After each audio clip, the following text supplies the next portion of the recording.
Well, thanks, guys. I'm super excited to be here. And thank you, Christina, for that amazing introduction. I'll give you guys a little bit more of my background. So my name is Trudy Radke. I'm an instructional technologist and designer. That's my day job. I'm also an open access advocate and researcher and consultant. And I am also heading the AI initiative for my entire district. And I'm also doing some stuff at the state level with AI. So basically, what I'm going to do today is we're going to do a crash course in AI for higher ed. I'm super excited. I try to develop these presentations so that they're fun and have kind of a podcasty vibe. And one thing I really want to assure everyone is that there's going to be a ton of time for questions at the end of each session. I'm really going to do my very, very best not to talk for the whole hour. One, because no one likes to be talked at for 3 hours. And two, because I really want to hear everything you guys have to say. And like Christina said, your feelings genuinely. Like a lot of this is a dialogue. We need to have conversations about AI in higher ed before we can move forward. So I'm super excited to hear what you guys have to think as well. So I'm going to go ahead and share my screen, and then you're going to see my very messy desktop. And then I'm going to go here. Okay, let's do it. Awesome. Okay, cool.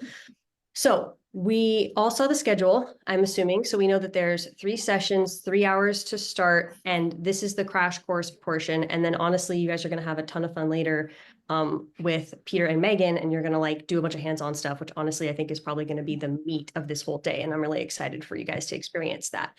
So what am I doing today? We're going to have 3 sessions that cover kind of like the basics of having conversations about AI in higher ed. So the first session today is demystifying AI, an introduction to generative pre-training transformer technology and ethics. Now, before we get started, I just want to say a couple of things. This is kind of like my housekeeping disclaimers. So the first thing is I have dyslexia, and I promise you guys, I check my presentations like 60 times before I give them, but a spelling error or two always seems to escape me, and it ends up in the presentation. So if you see that, drop it in the chat. I can update it. Just let me know. Just wanted to give that disclaimer. The second thing is that I do have like an epileptic condition, and I also have tics. So during my talk, I say this before I give any talk, sometimes my face will twitch. I promise I'm not winking. I'm not grimacing. It's just my face doing its own little thing. So if you see that, that's what it is. Awesome. Okay, let's get started. Very cool. Okay. So today we're going to do table of contents first. We're going to first talk about ChatGPT overview. So basically, this is going to kind of give us a background, like what is ChatGPT? What's the definition of it? How does it basically work? And I want to disclaim, I know that ChatGPT is not the only AI tool out there, but it is the tool that people are really familiar with because it's the tool that on November 30th, 2022, caused this really national, international interest and excitement about AI, and it really demonstrated a lot of advancements in AI technology. So ChatGPT is not all of AI, but it's a great way we can explore all of AI through kind of a microcosm of just this one tool, ChatGPT. Second, we're going to talk about how it came to be. We're going to talk about a little about the history. We're going to dig into some of the technical stuff. Then we're going to talk about the ethics of AI. Super important anytime we're talking about AI to have a conversation about the ethics surrounding these tools and this technology. And then last but not least, we're going to get a little bit into what the future may hold specifically for a higher education context, because that is the context that concerns us. Okay, so I have ADHD, and if someone doesn't give me the why of a presentation, immediately right off the bat, I kind of float away. I kind of zone out a little bit. So my goal with all presentations is to give you guys the punchline and then tell you the joke. So this is the thesis of this presentation. I believe we can't have truly effective conversations about ChatGPT and AI in general until we have some basic understanding of how these products work. So this is not a tips and tricks session. We'll have a little bit of that in the later session, but what this is really about is understanding how these tools work. I want to focus on the basics of machine learning and the ethical implications of these tools and their uses. Another note, I think the Gavilan leadership sent out some information and recordings. So if you watch those recordings that were sent out, a lot of this is going to feel familiar because it's still the same content.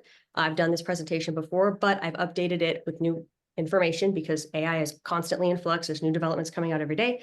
And I wanted to make it specific for you folks at Gavilan.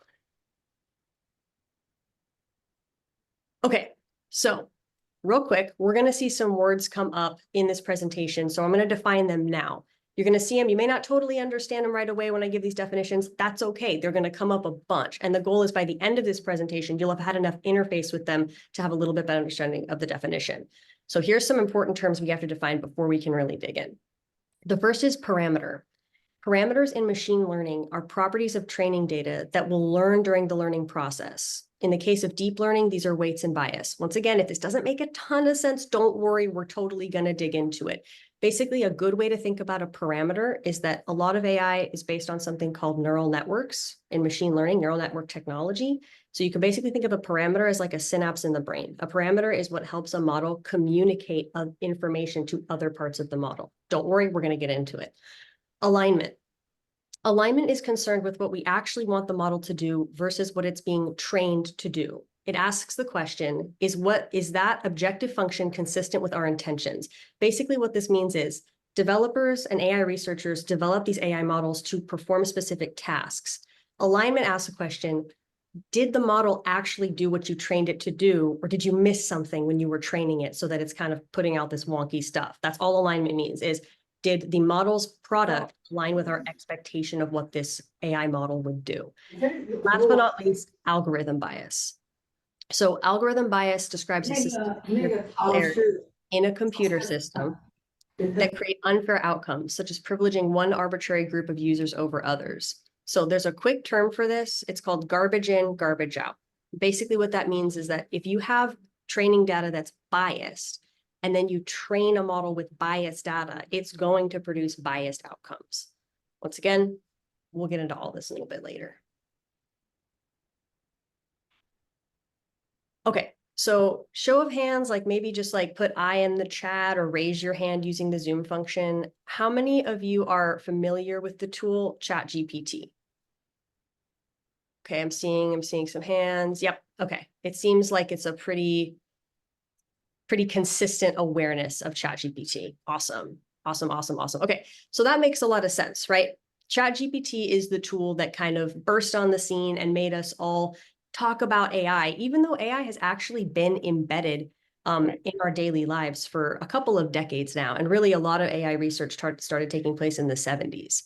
So we're going to talk about what ChatGPT is in terms of the AI world, and specifically, what does ChatGPT stand for? We say the name a lot, but we actually understand what it means. So ChatGPT is a variant of GPT.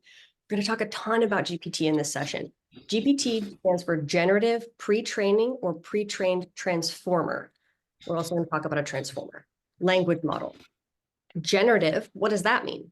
It means that these tools are capable of producing various types of content. They can generate content. Pre-training or pre-trained means that the model had to be trained by humans in advance. So basically, the model wasn't created and then a bunch of data was dumped into it. That's not how it went at all. The model was trained to think about data in a certain way, and then that data was fed into the model. And transformer, this is the most technical one. Transformer is an artificial neural network architecture that is used to transform input sequences, so prompts, into output sequences in deep learning applications. So, okay, this probably feels like you're like, oh my gosh, this is already a science presentation. I don't know how I feel about this. Hang in there, guys. It's going to be okay. I approach that as this way too. I talked to a lot of experts. My partner is a machine learning data analyst, and they had to explain a lot of this to me. So we're going to get through it.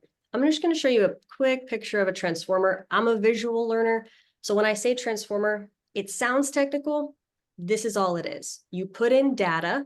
So in the case of ChatGPT, text, put in a little bit of data. The model is trained how to think about that data. So you train the model like you need to think about this piece of information this way, this piece of information this way.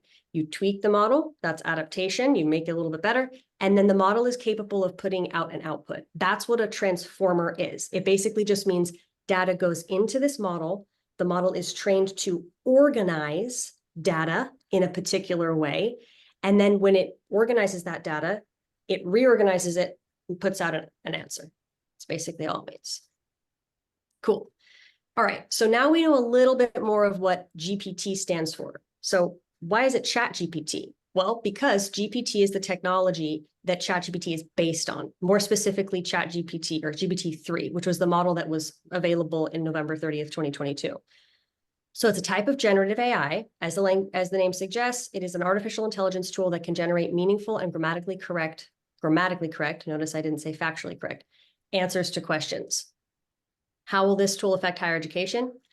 Super depends. I mean, there were a lot of predictions when it first came out. A lot of that has come true. A lot of it hasn't.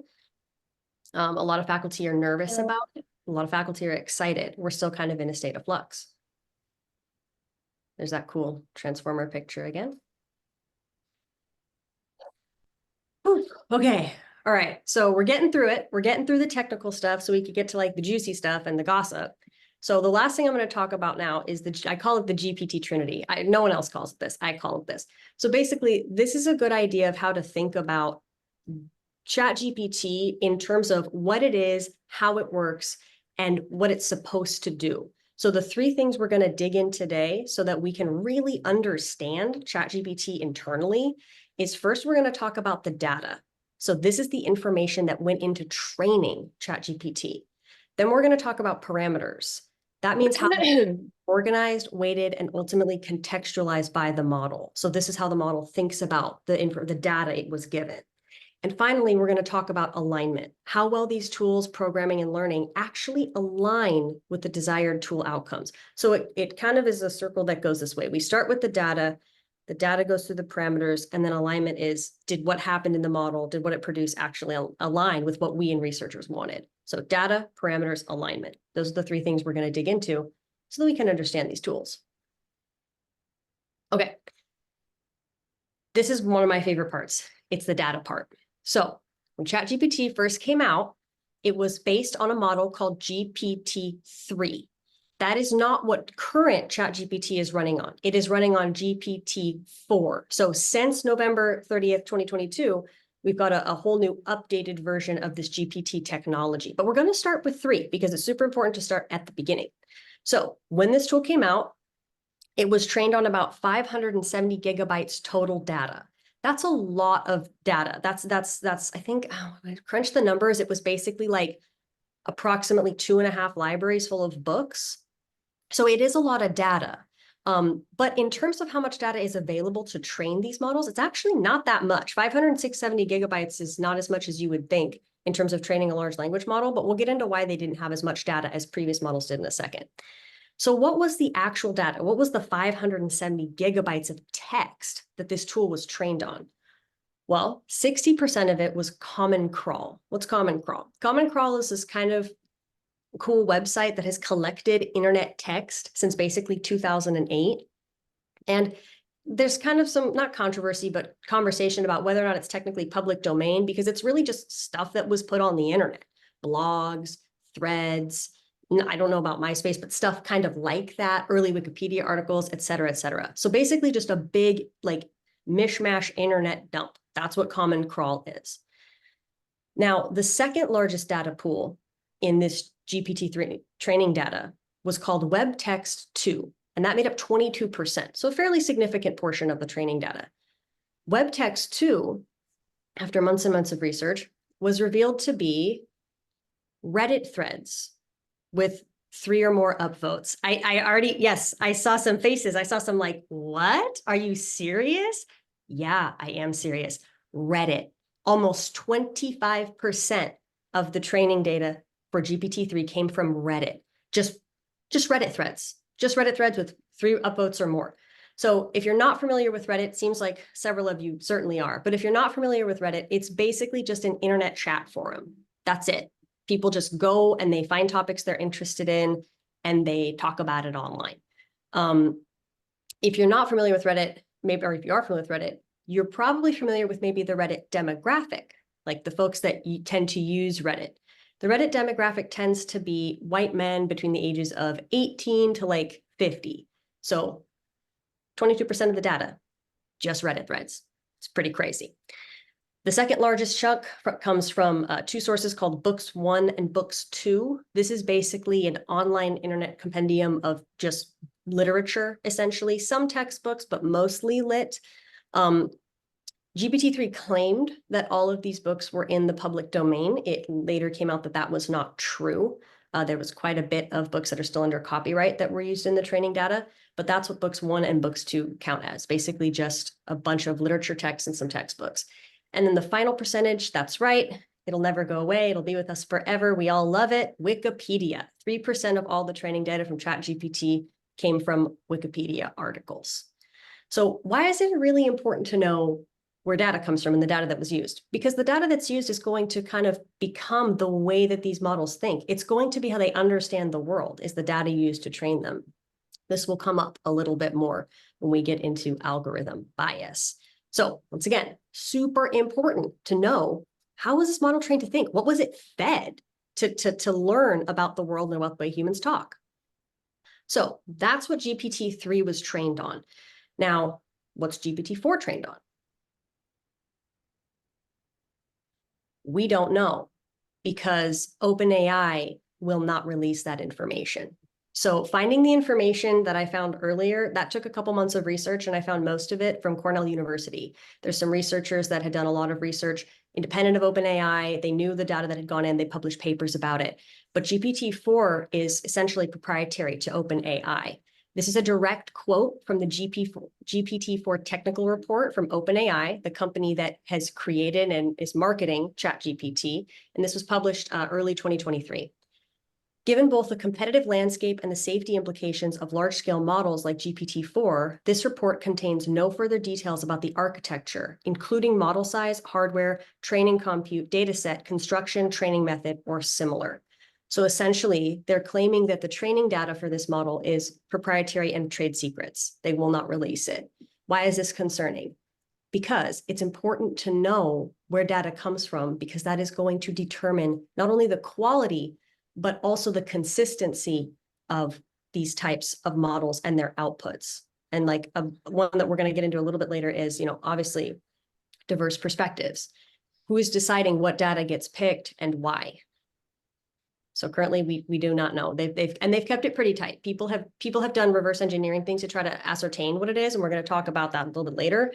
But officially and mostly, we really have no clue what GPT-4 was trained on.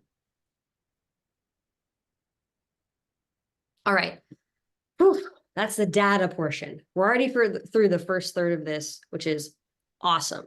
Now we're going to get into the technical bit. So we talked about the data that trained the model, but what does that mean for the model to understand data or input data? How does a machine input data? We understand when we read a book, the information goes into our brain and we analyze it. But what does a machine do when it's given data? So this is the time to talk about parameters. And I'm just going to check the chat real quick, just because I like to know what is up. Okay, cool. Awesome. Okay. So what is a parameter? We talked about it a little already. Let's dig deeper. Through a process called supervised learning, human programmers tell a model how to weight pieces of information. The more information it intakes, the more it can practice the optimization of its parameters, and the faster it can produce a correct output. So I already kind of mentioned this earlier, but a good way to think of a parameter is like a synapse in your brain. So in our brains, we have millions and millions of synapses. And what those synapses do is they communicate information to different neurons in our brain. So some of our neurons have this information we need about a certain topic, and then other neurons have more information that we need, but they're not totally right next to each other, right? Synapses make sure that those pieces of information are connected between our neurons so that we can form more complex concepts. Like a good example would be when a child is learning about trees, they have this concept of what an individual tree is somewhere here. Forests is kind of another concept. It's a grouping concept. And so synapses communicate information between neurons so that a child can be like, oh, one tree is a tree, but when trees are all together, that's a forest. That's what a synapse does in our brain.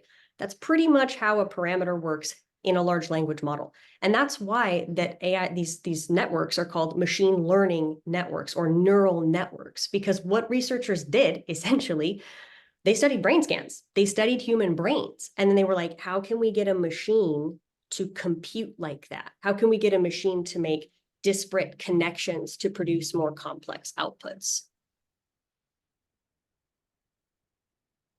Okay, so this is essentially what a parameter looks like. And it's also what a transformer looked like. Remember I talked about earlier how the transformer is where this information kind of is transformed through all these layers. So you could think of each layer as kind of a transformation, and you could think of these connections as parameters. So I have kind of a example that I use, and I'm going to check for time to see if I have time to get in it. Yeah, I think we could talk about it. Okay, so I'm going to give you a very, very layman's example of what this means and how it technically works. So let's say that I wanted to teach a machine a complex concept like sarcasm. I wanted a machine to be able to understand and produce sarcasm so that when I ask a machine for a sarcastic response, it is capable of providing that. How would I get a machine to do that? Well, in machine learning, it's through something called weight and bias, because it's all binary code, right? That's how computers think. All right, let's get into it. Here we go. So I want to teach a computer about sarcasm. The training data that I'm going to use for my neural network is Yelp reviews. Yelp reviews, okay? Here's what I'm going to do. I'm going to tell the computer, I got a bunch of different reviews for you here, all right? Anytime a review mentions a positive word, like the word great, good, excellent, I want you to assign that review. I'm going to feed you all this data. I want you to assign that review a score of +1. So any positive word in the review, +1. But if the review has 3 stars or less, you're going to assign that review a -1. You're going to assign that review a -1. So what if I put in a review, I fed a text review to this model that said this was the Yelp review, all right? It's a 2.5, 2-star Yelp review, all right? And it says, great burrito. Try cooking the beans next time. The word great is in there. The word great is there, but the review is less than 3 stars. So the computer has to make a decision. The computer has to like understand how these connections work. So it gave it a score of 1 because it saw the word great, but the review was less than 3 stars. So it also gave it a score of -1. Do we have math people? What's a +1 and a -1? What is that? What does that equal when you combine those two things? 0. 0. Perfect. That's it. It's 0. So now the computer is like, okay, any review with a score of 0 is sarcastic. That's what sarcasm is. And so it's basically saying when your positive word is used in a negative context, that equals sarcasm. And I, as a computer, understand that to be a sum of 0. So anytime it reads a review that equals 0, it goes, that's sarcasm. And over time, it reads thousands, millions of these reviews, and then eventually is able to produce, when somebody asks it for a sarcastic response, it knows +1 word, -1 context, -1 context, right? 0. That's how a computer is trained to think about disparate pieces of information. That is how a neural network and a large language model works. Now, that is an offensive oversimplification of how a neural network and machine learning models work, but it is essentially factually accurate. They weight different pieces of information, and then that is how they produce an output. Now, the example I just used, that would be like this and this. That's just 1. But notice in this singular transformation, in the singular parameter set in a neural network, that's happening so many times. This one piece of information is being connected to this piece of information, but also this piece of information, this additional, and remember, there's more than one piece of information in a prompt or an input. So there's like 1, 2, 3, 4 pieces of information. They're being connected to other pieces of information that the model's already been trained on. It's going through that layer. Then that layer is being connected to other pieces of information. So as you can see, it's a complicated progression. And this is just like a 4-layer response. This is like in a machine neural network, these are layered. So as you can see, singular pieces of information are very quickly being connected to millions of other data points, weighted, and then through that new weight, connected to millions of other data points. And that's how these machines are capable of producing such complex answers. Okay, how are we feeling so far? I know we got like super nerdy with all the tech stuff. How do we feel? We feeling good? Feeling like we get it. You don't have to say anything, or you can't say something. You can throw something in the chat. Give me a thumbs up or a thumbs down. I accept everything. This is good. I don't know how many of us knew any of this at all. Great. Great. Awesome. Awesome. Yeah, it's So amazing for sure. Really good. perfect. So we're feeling good. We're feeling frisky. Amazing. And you know what? If you're not feeling frisky, say something. Like Christina, were you?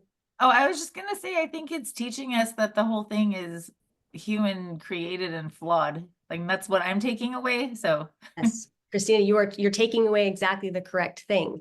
And that is a great segue into what we're going to talk about in just a little second, because I think we have a little bit more about complexity. We're going to get into ethics. So that is a beautiful transition, Christina. I totally agree. What the purpose of what I talk about a lot in these sessions is to remind everyone, I call it the man behind the curtain, right? AI is really, it's a Wizard of Oz scenario. Humans are at the bottom of it. Humans create these machines. Humans determine the output of these machines in ways I think we don't always consider, because we sometimes see these machines as like omniscient or unbiased or unproblematic because they're not people. But remember, people made them, people trained them. Great point, Christina.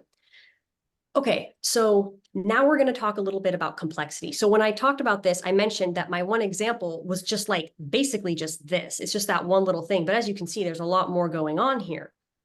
So now that we've talked about parameters and transformers, complexity is how many machinations this information goes through to produce these complex outputs. So remember, a parameter is how we connect disparate pieces of information. And that gets us into what we call the complexity of a model. So GPT-1, which actually came out in 2018, the reason GPT-3 made such a splash like ChatGPT in 2022 is because we learned some really interesting information about how neural networks work. And this is what we learned.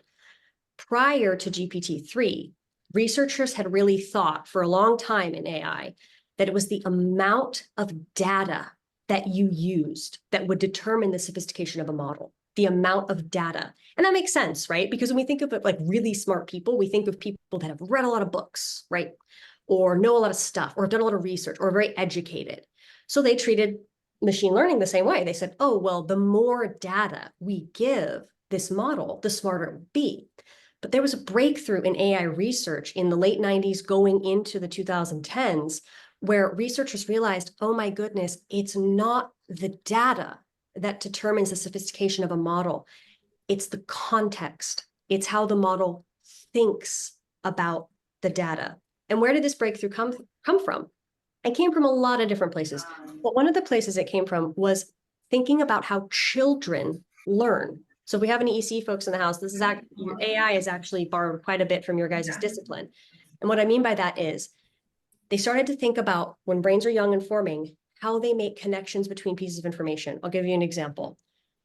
A child only needs to see about 3 to 5 trees, before it starts to understand the concept of a tree. A child only needs to see a tree about 12 times before it can accurately, like with an incredible amount of accuracy, like over 90% accuracy, identify a tree. Show of hands, who has seen every tree species in the world, or at least 90% of every tree species that exists on this planet?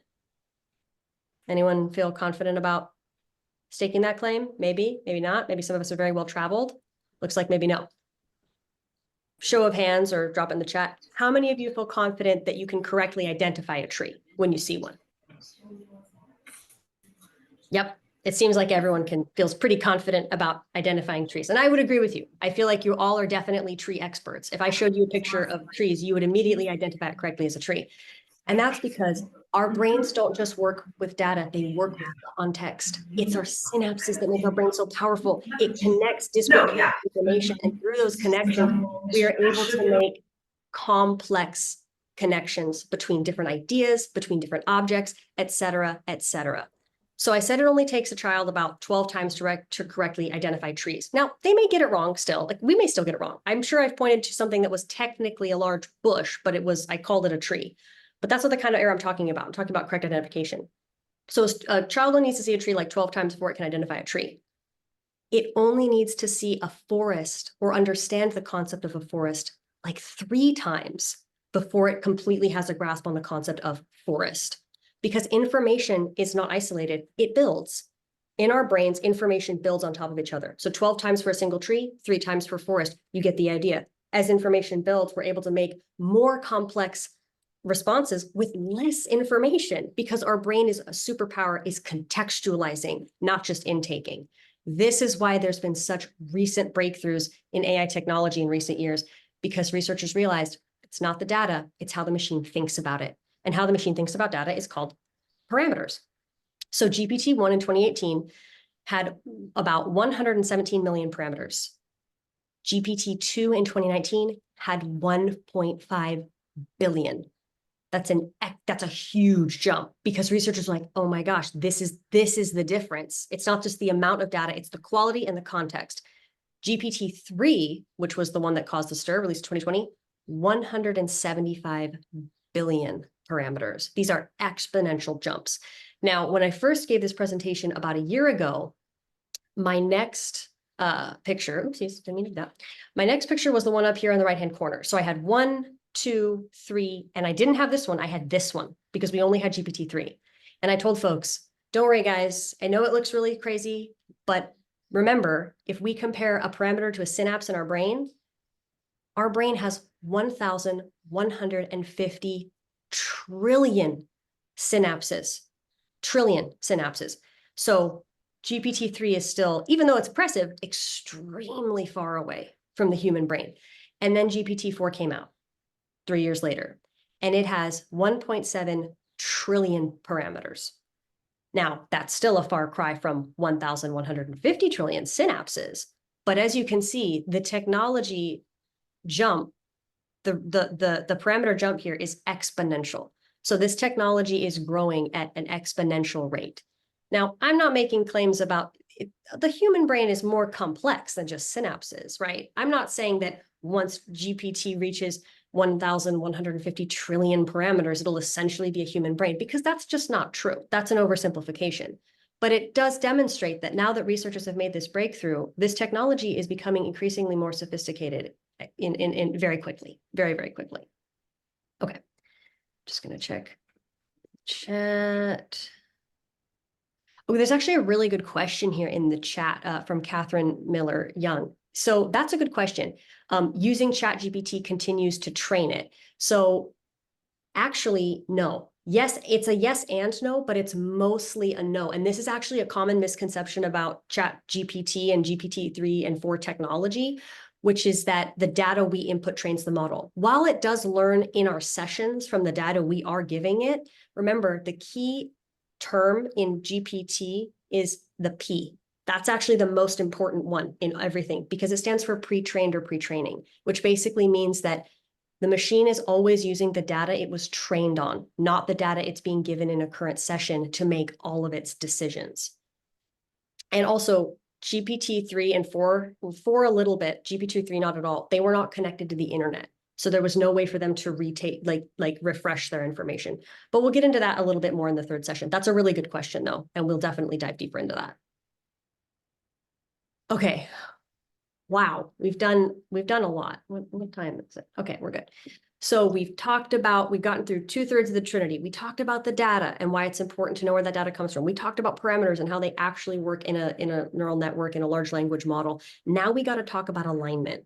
Does ChatGPT, do these tools do what we want them to do? The answer is, like everything, yes and no. Basically, AI has an alignment problem. And researchers and AI experts have known about this alignment problem for decades, pretty much since the beginning of AI research. One major alignment problem in large language models manifests as generating biased or toxic output. A language model that is trained on biased or toxic data may reproduce that in its output, even if it was not explicitly instructed to do so. So oftentimes researchers have something that they want from these tools. It's not always what they get. Now we're going to get into the final section of this presentation, which is called Ethics of AI. I've mentioned earlier, garbage in, garbage out. We're going to talk about why does it matter where we get the data, and why does biased data affect the outcomes of these large language models? Okay, so I'm going to use as an example of AI ethics and biased data, an AI tool that we actually have probably all used more than once, and that's Google Translate. So Google Translate is totally based on a large language model. It's 100% AI. And if you want to do this yourself, you can pull out your phone right now and you can do it, or you can do this on your computer. We're going to do a little experiment. So I'm going to plug in, or I did plug in to Google Translate. He is a nurse. She is a doctor. So we're punching that into Google, right? And then I'm going to translate it to Hungarian. And I will not do a disservice to that great language by trying to pronounce that. But there it is on the screen in Hungarian. He is a nurse. She is a doctor. Now, I'm going to take Hungarian. I'm going to put it back to English. We've all done that, right? English to this language, language back to English. See what it looks like. Did you catch the switch? He's a nurse. He's a doctor. So once more, he is a nurse. She is a doctor. Put that in Hungarian, switch it back. It switched the pronouns. Why? Well, first thing, and when I first gave this talk, someone said languages are different. Of 100%, languages are totally different. They have different syntax, different ways of using pronouns, et cetera, et cetera. That is not what is going on in this particular example, which is why I controlled for that by using Hungarian. In this particular example, what's happening is in the training data, and also remember, other languages don't use pronouns quite the same way that English always does.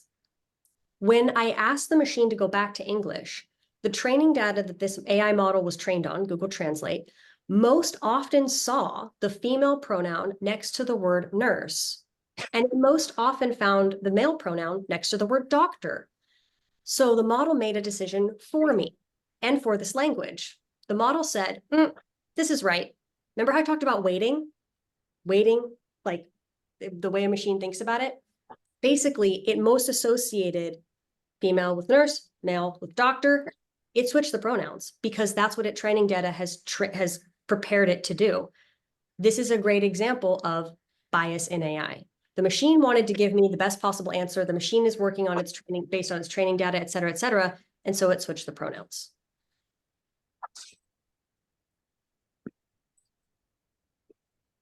All right, so this is a little bit of updated info. This is from the 2023 AI Index report from Stanford University. Formerly, they just published this.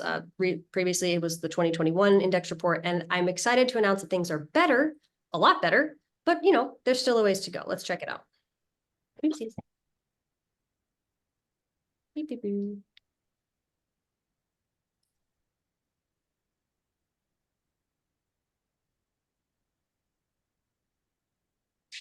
Well, it didn't link, but that's okay because we have the technology. So now we're just going to go on an unsanctioned trip to Google, which hopefully doesn't turn out badly. And I'm going to look at Chapter 7 of the 2023 AI Index report.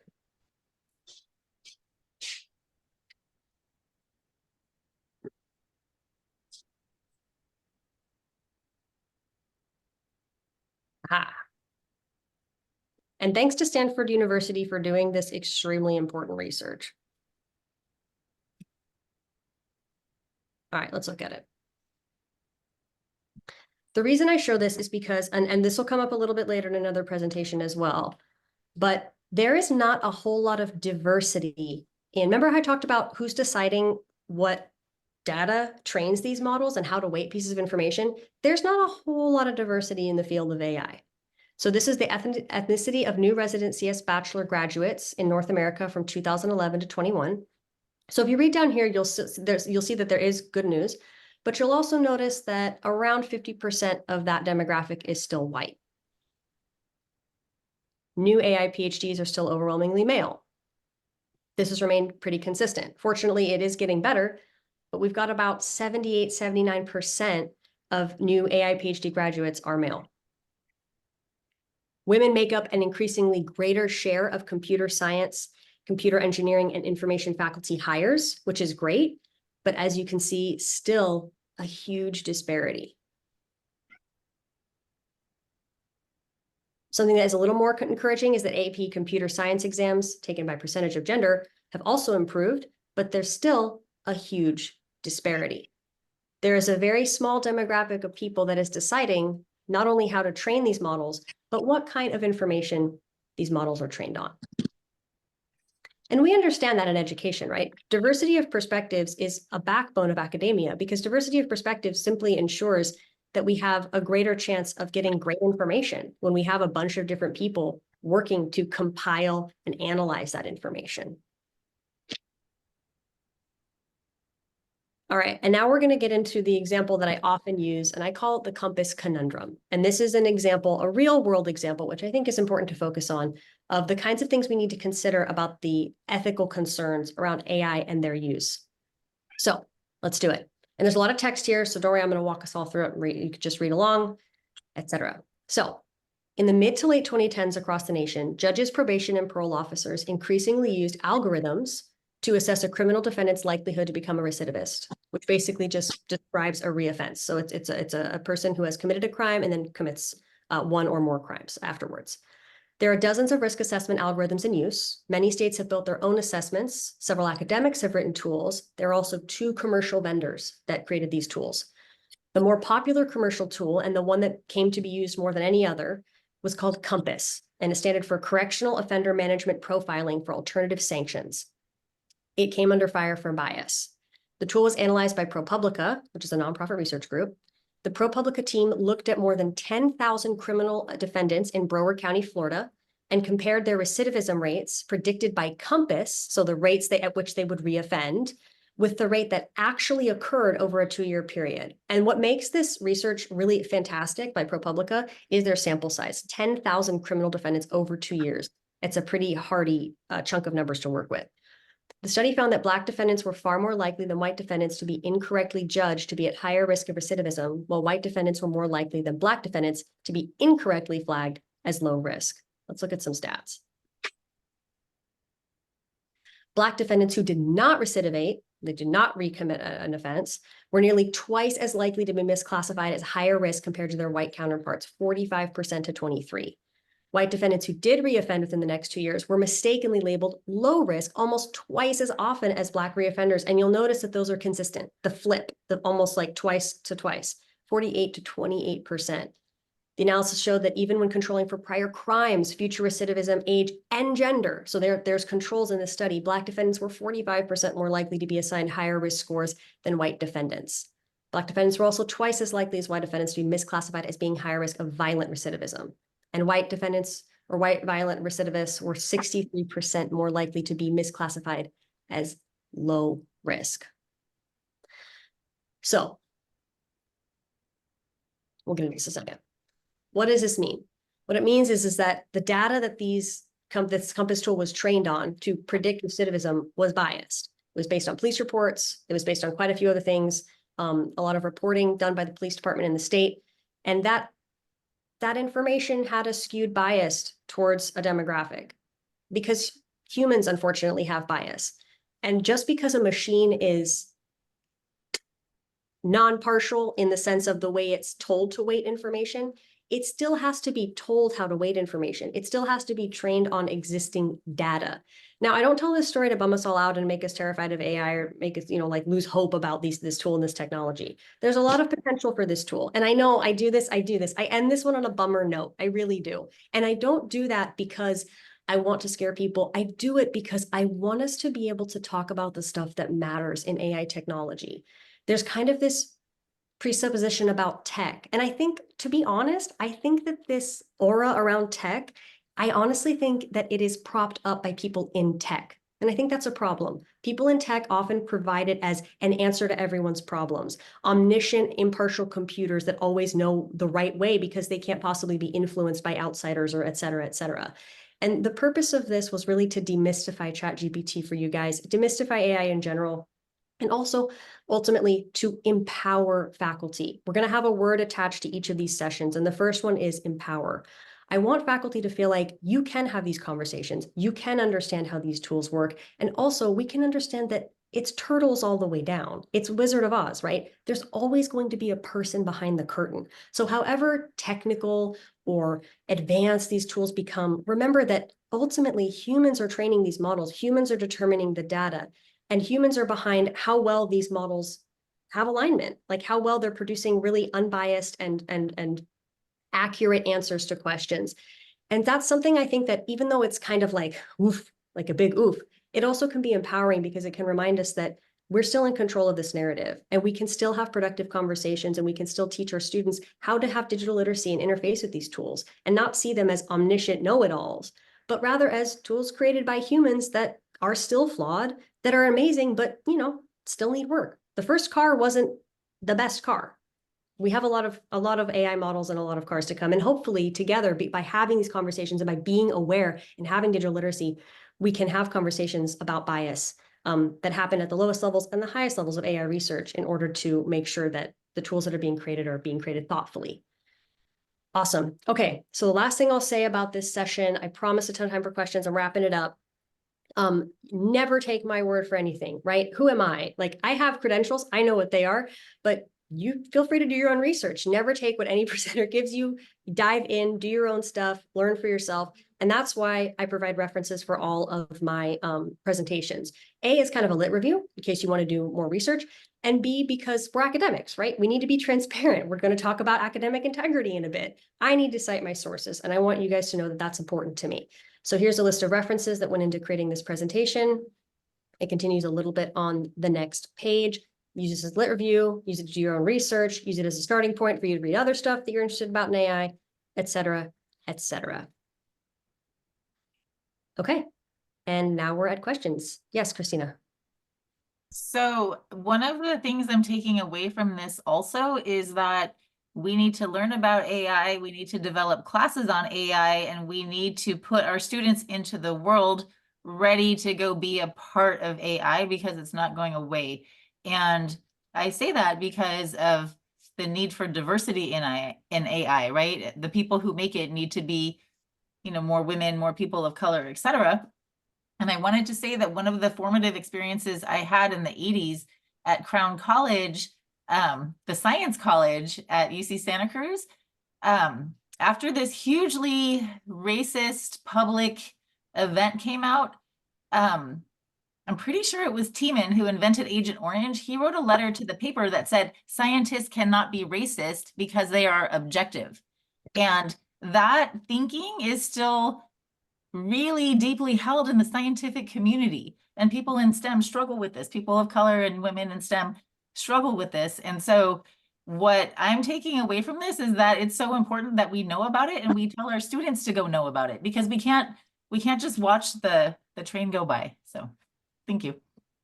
I love that, Christina. And I agree. I say this in all my talks, is that community colleges are actually really uniquely positioned to tell students about this, because they're not going to get that anywhere else. No one's going to tell them about the tools. They're just going to be like, use the tools, use the tools, use the tools. We actually have a profound like opportunity to like teach our students about digital literacy because no one else is going to. Yes, Karen. This is something I've been thinking about, but are there any clues to what we don't know about AI? In other words, what might be, but we don't know yet. Might be in terms of the capacity of the technology and what it will be able to produce or buy, or how it might function that we don't anticipate, or we haven't anticipated or predicted or planned. I mean, that's a really good and really big question that like researchers at the highest level are grappling with. I mean, I think the one thing I say in response to that question is that the one thing we can know for certain is that we have no idea for certain what this will be used for, because AI is, I mean, it's embedded, to be honest, it's embedded in our life already. I mean, my smartphone, many of the applications are AI based. Many of the apps I use on a daily basis are AI based. Google Translate, we've used that for years. No one's called it AI because it has, or well, no one's thought of it as AI, like lay people, because it hasn't come up in conversation, but that's an AI tool. It's already embedded at every level of society in our everyday jobs. I've read some incredible articles. UNESCO has put out some stuff answering this question. I can forward you guys that information. But basically, I don't have like a silver bullet response to that. But like I said, we can be rest assured that it is going to be deployed in ways that we currently cannot even probably conceptualize, just like the internet, right? Like we thought the internet would replace college professors. LOL, that didn't happen. But we also didn't realize that like 75% of YouTube would be cat videos, so it's just kind of, it's going to be one of those things. But it is a really good question. I do have some really good articles by people much smarter than me that I can forward you guys. Yes, Monica. I wanted to piggyback off of Christina. I'm not sure if outwardly teaching our students AI is even beneficial or worthy of our time, using it more as a tool to teach them like how they can use it in their learning. And I say this because I have a husband in tech and a kid who's in AI, that's his domain. And I talked to a 60-some-year-old tech woman the other day, and she says she uses AI for everything, her emails, everything.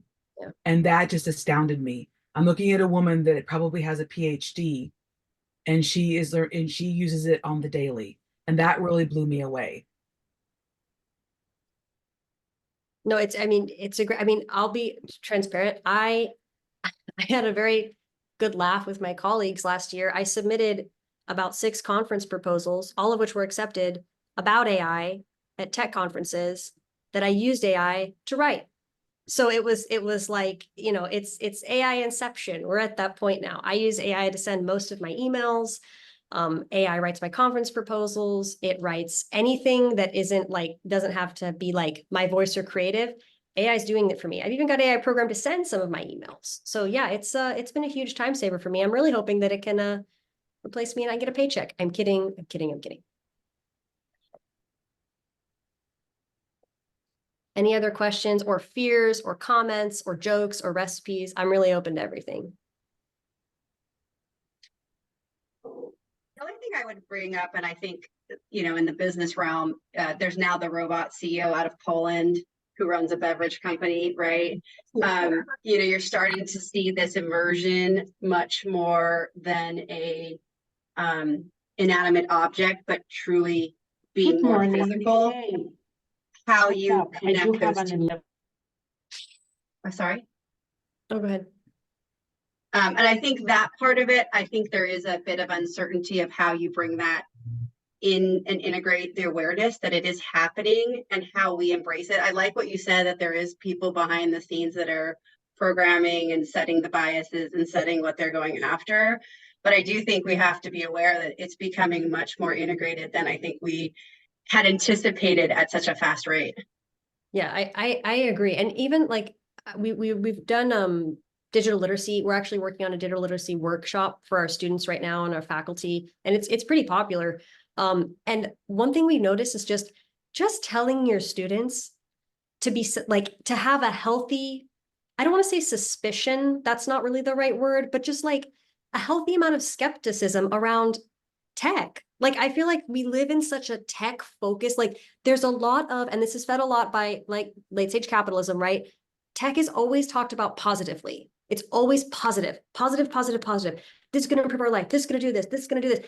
And why? Well, because it's a commerce model. There is an incentive for tech to always be discussed in a public forum as this positive, groundbreaking, transformative thing. And I'm not saying that it isn't that. We know how transformative tech is. We're on Zoom right now. We fully understand that.